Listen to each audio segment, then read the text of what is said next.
যে পথ দিয়ে চলে গেলি সে পথ এখন ভুলে গেলি রে।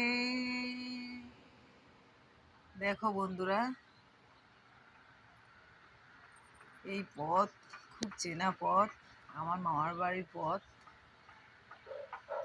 মামার বাড়িতে ছোটবেলায় আসতাম, আবার অনেক বছর পর এসছি, তাই তোমাদেরকে না দেখিয়ে পারলাম না।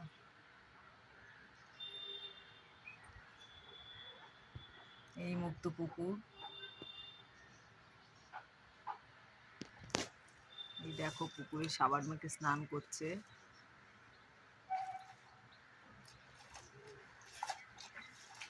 কেমন লাগলো তোমরা জানিও। আশা করি সবাই ভালো আছো।